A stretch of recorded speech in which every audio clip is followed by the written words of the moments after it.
ደህንነት መገለጫው ፈርጀ ብዙ ነው። ከነዚህ ውስጥ በግንባር ቀደምትነት ከምንጠቅሰው አንዱ የኢትዮጵያ እና የሕዝቦቿ ጥንካሬና የወደፊት እርምጃዋ በዜጎቿ ጤና መጠበቅ ላይ የተመሰረተ መሆኑን ነው። በኢኮኖሚ ረገድ ሴቶች ኢምፓወር እንዲሆኑ የኢኮኖሚ አቅማቸው እንዲጎለብት አጠቃላይ በሀገር ደረጃ ያሉት ኢኒሼቲቭ ውስጥ የድርሻቸውን እንዲወጡ መሳተፍ እንዲችሉ በተሳተፉት ልክ ደግሞ ተጠቃሚ መሆን እንዲችሉ በሁሉም ረገድ ኢኮኖሚካሊ ኢምፓወር ካልሆኑ ሴቶች የመወሰን አቅማቸውን የሚፈለገው ደረጃ ላይ ሊሆን አይችልም። በአሜሪካ መካከለኛ እዝ ወይንም ሴንትኮም የተመራው መጠነ ሰፊ የአየርና የባህር ላይ ጥቃት የተጠናቀቀው በትላንትናው ምሽት ላይ ሲሆን አሜሪካ በዚህ ዘመቻዋ የኢራንን ወታደራዊ አቅም ለማዳከምና የሆርሙዝ መተላለፊያ ወሽመጥን ደህንነት ለማረጋገጥ ያለመ መሆኑን ገልጻለች። ሰላም ጤና ይስጥልን ውድ የሀገሬ ቴሌቪዥን ተመልካቾቻችን፣ ሀገሬ ዜና ጀምሯል። የተለያዩ የሀገር ውስጥና ዓለም አቀፍ መረጃዎችን ይዘን ቀርበናል። ከዜናዎቹ ጋር ዳግም ተገኝ ነኝ። በመጀመሪያም ቀዳሚ ወዳደረግናቸው መረጃዎች አለፍን። የኢትዮጵያ ሕብረተሰብ ጤና ኢንስቲትዩት ከ5500 በላይ የመንግስት የጤና ተቋማትን የላቦራቶሪ ውጤት በአንድ ማዕከል ማስተሳሰር ስለመቻሉ አስታውቋል። ኢንስቲትዩቱ የተመሰረተበትን 100ኛ ዓመት በተለያዩ ስነ ስርዓቶች እያከበረም ይገኛል። ሚኪያስ ኃይሌ ዝርዝር አለው። የኢትዮጵያ ሕብረተሰብ ጤና ኢንስቲትዩት 100ኛ ዓመት ክብረ በዓሉን እያከበረ ይገኛል። በተለይም በማህበረሰብ ጤና ዘርፍ ላይ ባለፉት ዓመታት የተሰሩ ስራዎችም ተገምግመዋል። በበዓሉ ላይ የታደሙት የኢፌዴሪ ፕሬዝዳንት ታዬ አጽቀሥላሴ የዜጎችን ጤና መጠበቅ የብሔራዊ ደህንነት መጠበቅ ስለመሆኑም ገልጸዋል። መንግስት ለዜጎች የሚያደርገው የጤና ጥበቃ ሂደት ይበልጥ እየጎለበተ እንደሚሄድም ፕሬዝዳንቱ ተናግረዋል። የሀገር ሉዓላዊነትና ብሔራዊ ደህንነት መገለጫው ፈርጀ ብዙ ነው። ከነዚህ ውስጥ በግንባር ቀደምትነት ከምንጠቅሰው አንዱ የኢትዮጵያ እና የሕዝቦቿ ጥንካሬና የወደፊት እርምጃዋ በዜጎቿ ጤና መጠበቅ ላይ የተመሰረተ መሆኑን ነው። ከዚህ አንጻር የኢትዮጵያ የሕክምና ምርምር አገልግሎት ሰጪ ተቋማት ከፍ ያለ አስተዋጽኦ ያደረጉ ሲሆን ከነዚህ መካከል የኢትዮጵያ የሕብረተሰብ ጤና ኢንስቲትዩት አንደኛው ነው። በቀጣዮቹ ዓመታት ቴክኖሎጂ መሰረት ያደረገ የጤና ስርዓት መገንባት እንደሚጠበቅ የሚያብራሩት የጤና ሚኒስትር ዶክተር መቅደስ ዳባ ናቸው። ሚኒስቴሩ በተለይም በአሁኑ ጊዜ የፋይናንስ ስርዓቱን በሀገር ውስጥ አቅም ለመሸፈን እያደረገ ስላለውም ጥረት ገልጸዋል። የባለፈው 100 ዓመት ብቻ ሳይሆን ከፊት ያለው ስራችን ዋና ምሰሶ በመረጃ የተመሰረተ የጤና ፖሊሲ፣ አዲስ ስርዓት፣ አዲስ አካሄድ ደግሞ ለመስራት ከናንተ ጋር ለመተግበር ዝግጁ ነን። ዛሬ ዓለም አዲስና የተወሳሰቡ የጤና ስጋቶች እንዳሉት አይተናል። ቀድመን በሰማነው በአህጉራችን አስኪ የሆኑ ወረርሽኞች እንዳሉ ኢቦላን ጨምሮ ሌሎችም በተለያየ ጊዜ የነበሩ ወረርሽኞች እንዳሉ እናውቃለን። ከዚህም አንጻር የአየር ንብረት ለውጥ፣ የጸረ ተዋሳን መድኃኒቶች መቋቋም፣ የተፈጥሮ ሰው ሰራሽ አደጋዎች፣ ግጭት፣ የህዝብ እንቅስቃሴና በአካባቢ ለውጦች የሚመጣ የጤና ስርዓቶች እየተፈተኑበት ያለ ጊዜ እንደሆነ እናውቃለን። ለዚህ ስጋት ምላሽ ግን የሚኖረው የአመራር የአቅም ድጋፍ አጠናክሮ የሚቀጥል ይሆናል። የኢትዮጵያ ሕብረተሰብ ጤና ኢንስቲትዩት በበኩሉ ከ5500 በላይ የመንግስት ጤና ተቋማት የላቦራቶሪ ውጤት በአንድ ማዕከል ማስተሳሰር ስለመቻሉም አስታውቀዋል። የኢንስቲትዩቱ ዋና ዳይሬክተር ዶክተር መሳይ ኃይሉ እንደገለጹት ተቋሙ የኢትዮጵያን የጤና መረጃ በአንድ ማዕከል የማደራጀት ሂደት ላይ እየሰራ ስለመሆኑም ገልጸው ኢንስቲትዩቱ የአፍሪካ ልቀት ማዕከል ለመሆን እየሰራ ስለመሆኑም አብራርተዋል። ተላላፊ በሽታዎችን ለመለየት ለመከላከልና ምላሽ መስጠት የጤና ቅኝትና የላቦራቶሪ አገልግሎቶችን ለማጠናከር በተደረገው ውጤታማ ስራ ከ40 በላይ የሚሆኑ የላቁ ምርመራዎችን ማካሄድ የሚችሉ ላቦራቶሪዎች ተደራጅተውና ተገንብተው አገልግሎት እየሰጡ ይገኛሉ። በሀገሪቱም ያሉ ከ5500 በላይ በመንግስት ጤና ተቋማት ያሉ ላቦራቶሪዎችንም ማስተሳሰር ተችሏል። የላቦራቶሪ ሳይንስና ቴክኖሎጂን በማሳደግ የምርመራ አቅምን በማጠናከርና ዘመናዊ እና የላቁ የምርመራ ቴክኖሎጂዎችን እስከ ዘረመል ምርመራና ትንተና ድረስ ፈጠራንና የላቀ የላቦራቶሪ ቴክኖሎጂን በመጠቀም ስራ ላይ በማዋል አደገኛ ተዋሲያንንና የጤና ስጋቶችን የመለየትና ምላሽ የመስጠት አቅም እንዲጠናከር ተደርጓል። 100ኛው ዓመት ክብረ በዓሉን እያከበረ የሚገኘው የኢትዮጵያ ሕብረተሰብ ጤና ኢንስቲትዩት በተለያዩ ጊዜያት ተቋሙን ላገለገሉና ለመሩ ቀደምት የተቋሙ ሰራተኞች የምስጋናና የሽልማት ስነ ስርዓት አከናውነዋል። ሴቶች በፖለቲካና በሰላም ግንባታ ዘርፍ ያላቸውን ሚና ለማጠናከር የሚያስችሉ ስራዎች እየተከናወኑ መሆናቸው ተገልጿል። ሴቶች ወደ አመራርነት እንዲመጡ የኢኮኖሚ አቅማቸውን ማጎልበት ላይ በትኩረት ሊሰራ እንደሚገባም ተመላክቷል። ኃይለ ገብርኤል ታደሰ። በኢትዮጵያ የሴቶች ሁለንተናዊ ተሳትፎ ከጊዜ ወደ ጊዜ እያደገ ቢመጣም አሁንም በፖለቲካው መስክ በሰላም ግንባታው እንዲሁም በኢኮኖሚው ዘርፍ የሚጠበቅባቸውን ሚና በተገቢው መንገድ እንዲወጡ ጠንካራ ስራዎች መስራት እንደሚያስፈልግ ተገልጿል። የአንድ ሀገር ፖለቲካዊና ማህበራዊ ምህዳር ጤናማ የሚሆነው የህብረተሰቡ ግማሽ አካል የሆኑት ሴቶች በሀገሪቱ የፖለቲካ እንቅስቃሴ ውስጥ ንቁ ተሳትፎ ሲኖራቸውና በውሳኔ ሰጭነት እርከን ላይ በስፋት ሲቀመጡም ነው። በኢትዮጵያም ከቅርብ ጊዜ ወዲህ ሴቶች በፖለቲካው መድረክ ያላቸው ሚናን ለማሳደግ የተለያዩ ጥረቶች እየተደረጉ ይገኛሉ። የኢትዮጵያ ሴቶች ፌዴሬሽን ፕሬዝዳንት አየለች እሸቴ ሴቶች ህጎች ሲረቀቁና ሲሻሻሉ የራሳቸውን አሻራ ከማሳረፍ ባለፈ ለሌሎችም አርአያ የሚሆን ተግባር እያከናወኑ መሆኑን ገልጸዋል። ሴቶች በፖለቲካ መስክ የውሳኔ ሰጪነት ሚናቸውን ከመጫወት አንጻር በፓርላማ እንዲሁም ደግሞ በህግ አውጪው ብቻም ሳይሆን በህግ አስፈጻሚው እና በህግ ተርጓሚው የሚኖራቸው ሚና የላቀ እንዲሆን መሻሻል እንዲኖር በተሰራው ስራ ትርጉም ባለው መንገድ ተሳትፏቸው እየተሻሻለ እና ለሌሎችም ተሞክሮ ሊሆን በሚችል ደረጃ እየሆነ የመጣ መሆኑን ማንሳት ፈልጋለሁ። አክለውም የሴቶች ፖለቲካዊ ተሳትፎ ማደግ ብቻውን ግን በቂ ያለመሆኑን አነስተዋል። የኢትዮጵያ ሀገራዊ እድገት ሊረጋገጥና ጠንካራ ዲሞክራሲ ስርዓት ሊገነባ የሚችለው በሀገሪቱ ዘላቂ ሰላም ሲሰፍን ነው። በዚህ የሰላም ግንባታ ሂደት ውስጥ ደግሞ የሴቶች ሚና ከፍተኛ መሆኑንም ተናግረዋል። አጠቃላይ ኢትዮጵያ ሴቶች ኢትዮጵያ በአጠቃላይ ባሉት እንቅስቃሴዎች ሰላምን ከማረጋገጥ አኳያ በሰላም እንቅስቃሴ ውስጥ ያላቸውን ሚና መጫወት ካልቻሉ የሀገር እድገት ሊረጋገጥ እንደፈለግን አይችልም። በሰላም ብቻ ሳይሆን በሁሉም ረገድ ሴቶች እንዳነሳው በኢኮኖሚ በማህበራዊና በፖለቲካው መስክ እንዲሁም በዲሞክራሲ ስርዓት ግንባታ ውስጥ የሴቶች ሚና አጠቃላይ እድገት ውስጥ የሚገባቸውን አስተዋጽኦ ሲያበረክቱ ነው የምንፈልጋትን ኢትዮጵያ መፍጠር የምንችለው። በሴቶች ሁለንተናዊ አቅም ግንባታ ላይ ትኩረት ያደረገው የተርካምፊ ሰስተነብል ዴቨሎፕመንት ዳይሬክተር ወርቅነሽ ቤጊ በሀገራችን አልፎ አልፎ በሚከሰቱ ግጭቶችና አለመረጋጋቶች ምክንያት ከፍተኛውን ዋጋ የሚከፍሉትና ቀዳሚ ተጠቂ የሚሆኑት ሴቶችና ህጻናት ናቸው ይላሉ። በመሆኑም ከማንም በላይ ለሰላም ጥብቅና የሚቆሙት እነዚህ የህብረተሰብ ክፍሎች መሆናቸውን ይገልጻሉ። ይሁን እንጂ ሴቶች ወደ አመራርነት ሲመጡና የውሳኔ ሰጭነት ቦታቸውን ሲይዙ በማህበረሰቡ ዘንድ አሁንም ያመለካከት ችግሮች መኖራቸውን ያነሳሉ። ሴቶች ተጠቂዎች ብቻ አይደሉም። ሴቶች ከማንኛውም በላይ ሰላምን የሚፈልጉ እነሱ ናቸው። ምክንያቱም በችግር ጊዜ በኮንፍሊክት ጊዜ የመጀመሪያዎቹ ተጠቂዎች እነሱ ስለሆኑ እነሱና ልጆቻቸው ስለሆኑ ከማንም በላይ ሰላምን አጥብቀው የሚፈልጉ ናቸው። አንዳንድ ጊዜ የስልጣን ጥያቄም ይመስለኛል። ሴቶች ወደፊት ሲመጡ ወንዶች ቦታችን ይያዛል የሚባልም ፍርሃት ያለ ይመስለኛል። ስለዚህ ችግሩ ያ ይመስለኛል እንጂ ሴቶች ብቁ ናቸው።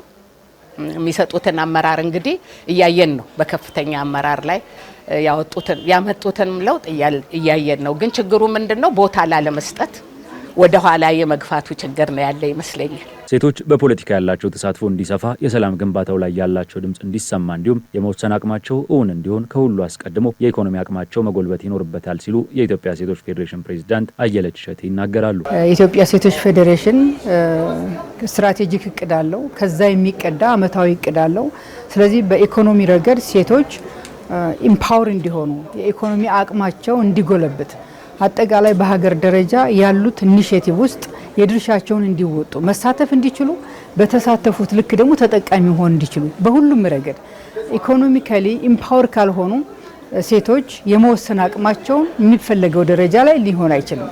ስለዚህ የሴቶችን ኢኮኖሚ የበለጠ ማጎልበት ያስፈልጋል። በመጨረሻም የሴቶች ፖለቲካዊና ማህበራዊ ተሳትፎን ለማሳደግ የሚደረገው ጥረት ከኢኮኖሚያዊ አቅም ግንባታ ጋር ተነጣጥሎ ሊታይ እንደማይገባም ተጠቁሟል። የሴቶች ድምጽ በሰላም ግንባታው በህግ አውጭነቱ እንዲሁም በሀገር አስተዳደር ውስጥ ጎልቶ እንዲወጣ መንግስትም ሆነ ጉዳይ የሚመለከታቸው አካላት ሴቶች ወደ አመራርነት የማምጣትና በኢኮኖሚ የማብቃት ስራዎችን አጠናክረው ሊቀጥሉ ይገባል ተብሏል።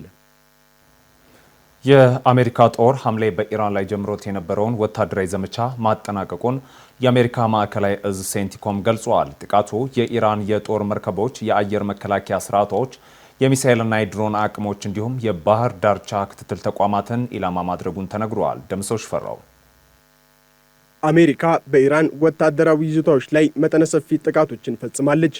ይህ በአሜሪካ መካከለኛ እዝ ወይንም ሴንትኮም የተመራው መጠነ ሰፊ የአየርና የባህር ላይ ጥቃት የተጠናቀቀው በትላንትናው ምሽት ላይ ሲሆን አሜሪካ በዚህ ዘመቻዋ የኢራንን ወታደራዊ አቅም ለማዳከምና የሆርሙዝ መተላለፊያ ወሽመጥን ደህንነት ለማረጋገጥ ያለመ መሆኑን ገልጻለች። ይሁን እንጂ ይህ እርምጃ በኢራን በኩል ከፍተኛ አጸፋዊ ምላሽ ያስከተለ ሲሆን ግጭቱ ከሁለቱ አገራት አልፎ ወደ ጎረቤት አገራት ማለትም ወደ ባህሬን፣ ኩዌትና ዮርዳኖስ መስፋፋቱን አልጀዚራ በዘገባው አስነብቧል። የአሜሪካ መካከለኛ እዝ ይፋ ባደረገው መረጃ መሰረት ረቡዕ ምሽት 9 ሰዓት ላይ የተጠናቀቀው የጥቃት ማዕበል በኢራን ውስጥ የሚገኙ ቁልፍ ወታደራዊ ኢላማዎችን ያካተተ ነበር። እነዚህ ጥቃቶች በተለይም የኢራንን የትዕዛዝና የቁጥጥር ማዕከላት፣ የአየር መከላከያ ስርዓቶችን፣ የሚሳኤልና የሰው አልባ አውሮፕላኖችን የማምረቻና የማስወንጨፊያ ቦታዎችን እንዲሁም የባህር ዳርቻ የስለላ ተቋማትን ኢላማ ያደረጉ ነበሩ። የአሜሪካ ጦር እነዚህን ጥቃቶች ለመፈጸም እጅግ ዘመናዊና ኢላማቸውን በትክክል የመምታት አቅም ያላቸውን ወታደራዊ መሳሪያዎችን መጠቀሙን ገልጿል።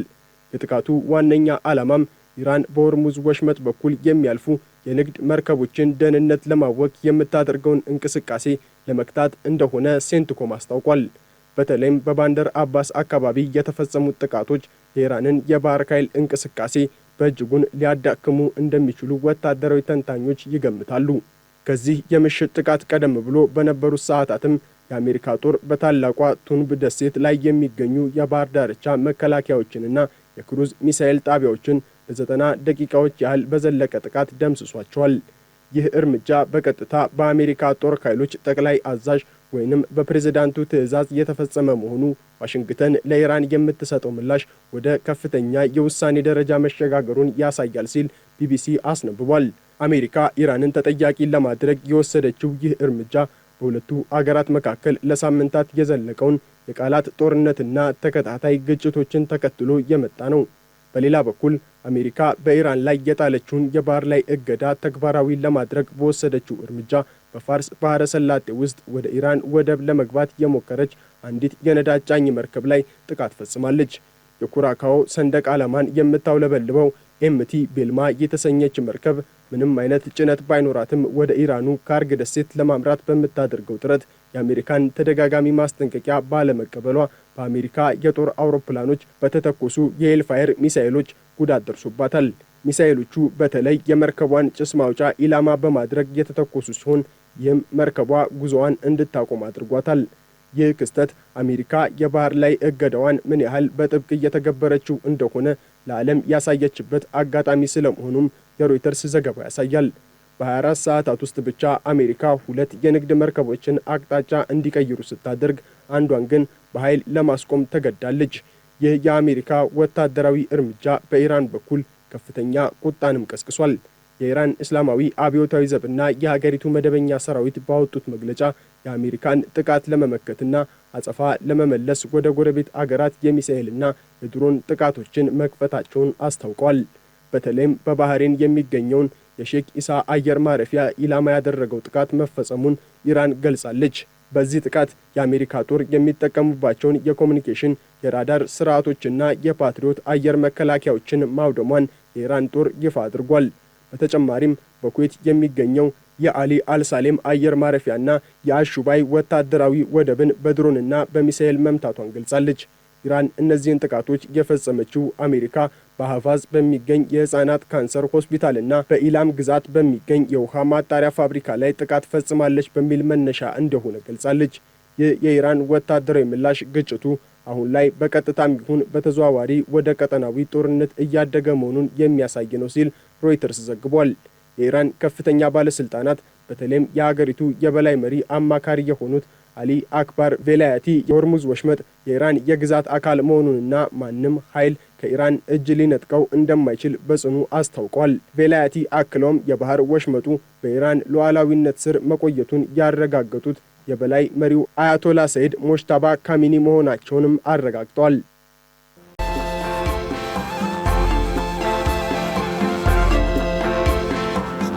ውድ ተመልካቾቻችን ሀገር ዜና እንደቀጠለ ነው። አጫጭር ወዳልናቸው መረጃዎች አለፍን። ኢትዮጵያ ለአየር ንብረት ለውጥ የማይበገር አረንጓዴ ኢኮኖሚ ለመገንባት ጽኑ አቋም እንዳላት የፖሊሲ ጥናት ኢንስቲትዩት አስታውቋል። የተገለጸው በአረንጓዴ አነስተኛና መካከለኛ ማኒፋክቸሪንግ ኢንተርፕራይዞች ላይ ትኩረት ባደረገ የምርምር ፕሮጀክት ማስጀመሪያ አውደ ጥናት ላይ ነው። የኢንስቲትዩቱ ዋና ዳይሬክተር ፍቃዱ ጸጋ እንዳሉት ኢንተርፕራይዞች ለኢንዱስትሪ ሽግግርና ለስራ ዕድል ፈጠራ ወሳኝ ሚና ቢኖራቸውም ወደ አረንጓዴ ልማት በሚያደርጉት ጉዞ የተለያዩ ፈተናዎች ይገጥሟቸዋል ብለዋል። ይህንኑ ክፍተት ለመሙላት የተጀመረው አዲሱ ጥናት የተቋማቱን ወቅታዊ ሁኔታ፣ ዕድሎችና ማነቆዎች እንደሚገመግም ተገልጿል። ለአረንጓዴ ኢንዱስትሪ ልማት የሚያስፈልጉ የፖሊሲ የፋይናንስና የቴክኒክ ድጋፎችን በመለየት ለእድገታቸው ምቹ ምህዳር ለመፍጠር የሚያስችሉ ተግባራዊ ምክረ ሀሳቦችን እንደሚቀርቡም ኢንስቲትዩቱ ጠቁመዋል።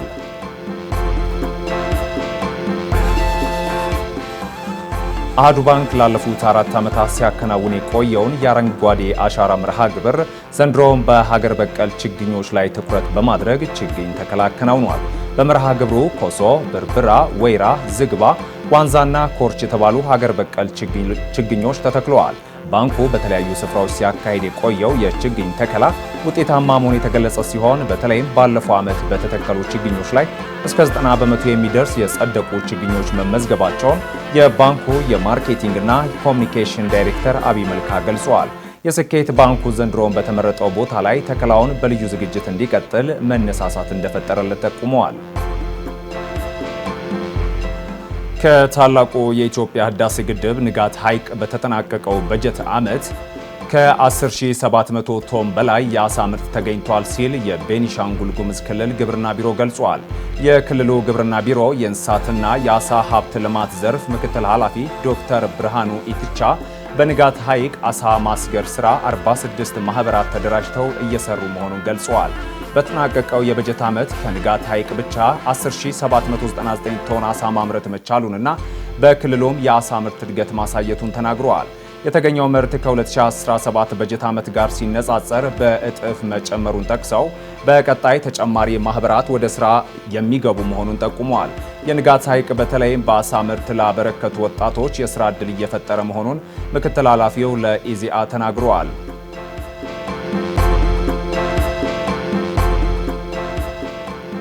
በአልጄሪያ መዲና አልጀርስ ዳርቻ በሚገኝ የህፃናት ማሳደጊያ ላይ በደረሰ የእሳት አደጋ ቢያንስ 11 ሰዎች ሲሞቱ 19 ሰዎች መቁሰላቸውን የሀገሪቱ ባለስልጣናት ገልጸዋል። የአደጋው መንስኤ እስካሁን ያልታወቀ ሲሆን የነፍስ አድን ሰራተኞች 5 ልዩ ፍላጎት ያላቸውን ህፃናት ማትረፍ ችሏል ተብሏል። የሟቾች ዕድሜ ገና አልተገለጸም። ጠቅላይ ሚኒስትር ሲፊ ግሪብ የተረፉትን በሆስፒታል ተገኝተውም ጎብኝተዋል ተብሏል። የአሳዛኝ ክስተት የተፈጠረው አልጄሪያ በከባድ የሙቀት ማዕበል ውስጥ ባለችበት ወቅት ነው። ባለፈው አንድ ሳምንት ውስጥ ብቻ በመላ ሀገሪቱ ወደ 1000 የሚጠጉ የሰደድ እሳት አደጋዎች የተከሰቱ ሲሆን ይህም የአደጋ ጊዜ አገልግሎቶችን አቅም በእጅጉ ፈትኗል ሲል የዘገበው አፍሪካ ኒውስ ነው።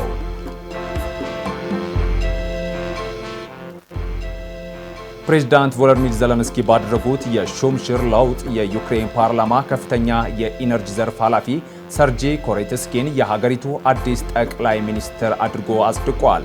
እርሳቸው በጦርነቱ ወቅት ለዚህ ቦታ የተሾሙ ሶስተኛው የመንግስት መሪ ናቸውም ተብሏል።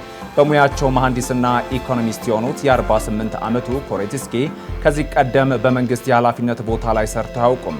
ከምንም አይነት የፖለቲካ ፓርቲ ጋር ወገኝተኝነት የሌላቸው መሆኑና በብቃት አስተዳዳሪነታቸው መታወቃቸው የተሻለ ተቀባይነት እንዲኖራቸው እንዳደረገ የፖለቲካ ተንታኞች ይገልጻሉ።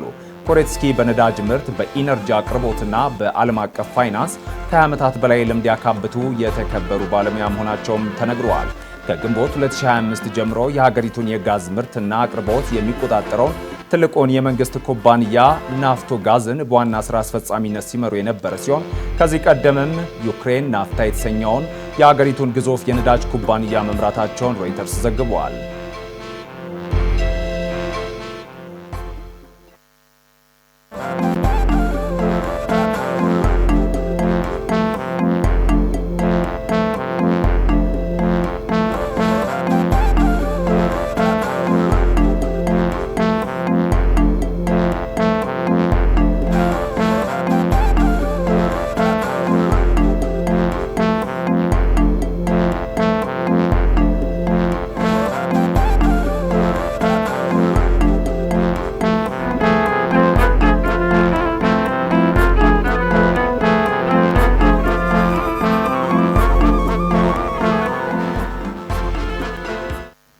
ሃይዳቲድ ሲስት በውሾች ውስጥ በሚኖሩ ትላትሎች አማካኝነት የሚከሰት በሽታ ነው። በተለያዩ አጋጣሚዎች በምግብ አሊያም በውሃ ውስጥ እነዚህን ትላትሎች የተመገበ ሰው ለጉበት በሽታ ሊጋለጥ እንደሚችል የሕክምና ባለሙያዎች ይገልጻሉ። ለመሆኑ ሃይዳቲድ ሲስት ምንድን ነው? እንዲሁም መተላለፊያ መንገዱን በተመለከተ የዛሬው የጤና አዳም ጥንቅራችን ዳሶታል። ወደዚያው እንለፍ።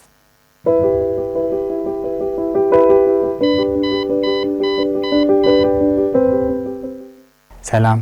በቤታችሁ ውስጥ ውሻ ያላችሁ ሰዎች ከውሻ የሚተላለፍና ለጉበት ህመም ሊዳርግ ስለሚችል እንዲሁም ቀዶ ሕክምና ስለሚያስፈልገው ብሎም ሞትን ሊያስከትል ስለሚችለው አደገኛ ስለሆነው ሃይዳቲድ ሲስት እነግራችኋለሁ። ዶክተር ቢኒያም ነኝ፣ አብራችሁን ቆዩ። ሃይዳቲድ ሲስት በውሻ ውስጥ በሚኖር ትላትል አማካኝነት የሚከሰት በሽታ ነው። ውሾች የተዋሲያኑን እንቁላሎች ባንጀታቸው ውስጥ ይሸከሙታል። እነዚህ እንቁላሎች ውሾች ሲጸዳዱ ከሰገራቸው ጋር ተቀላቅለው ይወጣሉ። ታዲያ ሰዎች በአጋጣሚ እንቁላሎቹን ከምግብ ጋር ወይንም ከውሃ ጋር ተቀላቅለው ሲመገቡ የሚተላለፍ ሲሆን እንደ ጉበት ወይንም ሳምባ ወደ መሳሰሉ የሰውነታችን ክፍሎች ይጓዛሉ። በመቀጠልም ሃይዳቲድ ሲስት ተብለው የሚጠሩ ፈሳሽ የተሞሉ ከረጢቶችን ይፈጥራሉ። እነዚህ ፈሳሽ የተሞሉ ከረጢቶች በዝግታ ያድጋሉ። ምልክቶች ለመታየት ወራት ወይንም ዓመታት ሊፈጅ ይችላል። እንዲሁም እንደ መጠኑና እንደተከሰተበት ቦታ ይለያያል።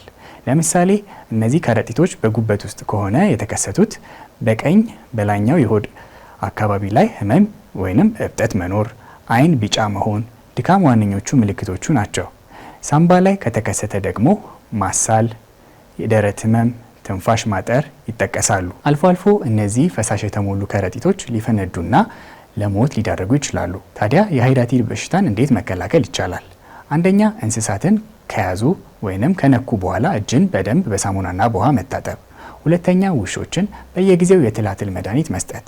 ሶስተኛ፣ ውሃን ከመጠጣቱ በፊት ውሃን ማፍላትና ማከም። ሃይዳቲድ ሲስት በቀላሉ መከላከል የሚቻል በሽታ ነው። ሆኖም ሲስቱ አንዴ ካደገ በኋላ ለማስወገድ ቀዶ ጥገና ያስፈልጋል። በመሆኑም ከላይ የተነጋገርናቸውን ምልክቶች ካስተዋሉ ወደ ሕክምና ተቋም መሄድ ይኖርቦታል። ሰላም።